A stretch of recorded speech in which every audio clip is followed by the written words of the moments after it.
What's going on, FC Bayern Munich fans? So in this video, what I thought I would do is just do like a little breakdown of the moves that Bayern have made this transfer window so far that make absolute sense and the moves that make no sense at all whatsoever. So let's get into it. So the one thing that Bayern got right in the summer transfer window so far, I want to say, is them getting Paul Nina, because Paul Nina, I feel like he can be just as good as prime Casemiro. And the reason for that is because if you look at Paul Nina's performances in the Premier League, I believe he led the Premier League in tackles in terms of winning the ball back and breaking up attacks, and it reminds me a lot of what Casemiro used to do at Real Madrid in his prime, just him being able to read the game and break up opposing teams' counterattacks. That's what Casemiro was really good at doing in his prime at Real Madrid, and that's really the type of player that Bayern needed, that I feel like we are getting in Paul Nina, is that he can be just as good as prime Casemiro, especially, if he can just be able to read the game and break up opposing counterattacks and just win the ball back for us. That's really the type of player Bayern need in midfield, as well as just having a good solid CDM. So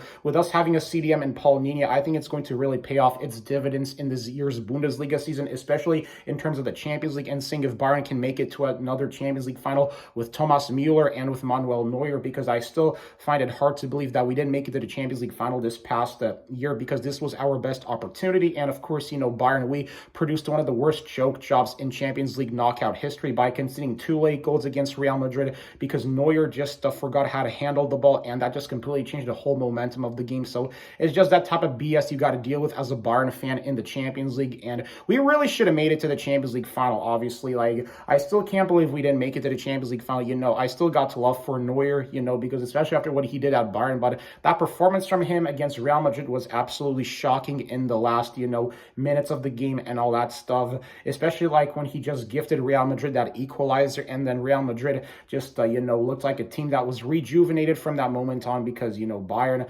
obviously, we could have used Lewandowski against Real Madrid. And here's the thing, if we had Lewandowski against Real Madrid in 2017 in the first leg, I still think that we would have beaten Real Madrid in 16-17, if Bayern would have, if Lewandowski would have been healthy for Bayern in the first leg against Madrid, I feel like we could have won that series right there against them, and obviously, I'm still a Bayern fan at the end of the day because, hey, I'm loyal to my club regardless of whether we win, lose, or draw. But at the same time, Bayern, they really should be making better moves in the summer transfer window. And let's get into that here in this video. So obviously, the Paul Nina, I have no issues with that. I think that was a great signing by Bayern. But one thing I don't understand is, why the hell are we selling De Ligt to Manchester United? Like, us selling De Ligt makes no sense at all, considering the fact that De Ligt was one of our best performing defenders this past season, especially when it came to the Champions League. De Ligt, he really turned it up right there, and for us just to sell him like that, and just, for him to be gone from the club all of a sudden, is just a big shocker to me and every FC Bayern fan,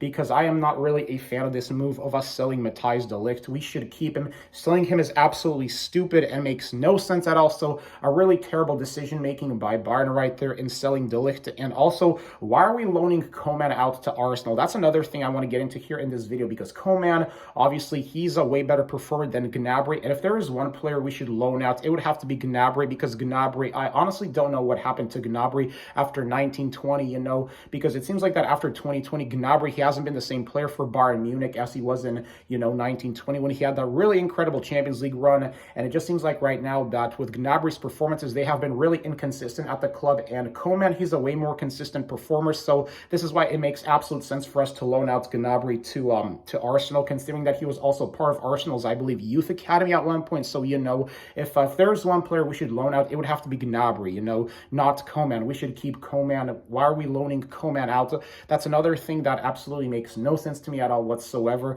and all that. But obviously, and in terms of transfer wish list, if there is one player that I really would love for Bayern to get in the summer transfer window, I would have to say Bukayo Saka. He's the player that I have at the top of my summer transfer wish list, just because, I look at Saka's performances and I think to myself, Saka, just an absolutely amazing performer, especially on the left side of the wing. I think that would definitely benefit Bayern Munich out big time, because, with Saka, I feel like it would give us a way better opportunity of being able to hit our opponents on the counter-attack, almost as good as how Real Madrid did it with Mourinho and with Zidane. That's what I think That's what I think Saka would offer to Bayern, is just the ability for us to swiftly hit our opponents on the counterattack, especially if that's what's going to help us, achieve results in the Champions League. So obviously Saka, he's the player that I have at the top of my summer transfer wish list. That's one player I really would love for Bayern to get. Just pair him up on the left, and then in the middle you have Harry Kane, and on the right you have Leroy Sané. So I think that would be an absolutely just a really beneficial move for Bayern and all that. But Bayern, I really wish they would start spending quite big here, because hey, if for example, if we gotta spend 80-90 million for Saka, I'd honestly be okay with us if that's what's going to help us win the Champions League and all that. So far Bayern Munich in the summer transfer window, it seems like they really have no idea what they are doing, and the only thing they got right was just us getting I would say us getting Paul Nina from the Premier League. I believe we got him from Wolverhampton. Yeah, I think he played for Wolverhampton. But, that's just the number one thing that Bayern got right. But the rest of the things that Bayern are doing right now just make absolutely no sense to me at all whatsoever. So, yeah, that's so far my honest opinion on Bayern's 2024 summer transfer moves. So, let's go Bayern. As always, Mia Sana Mia. But at the same time, we got to do way better with our moves.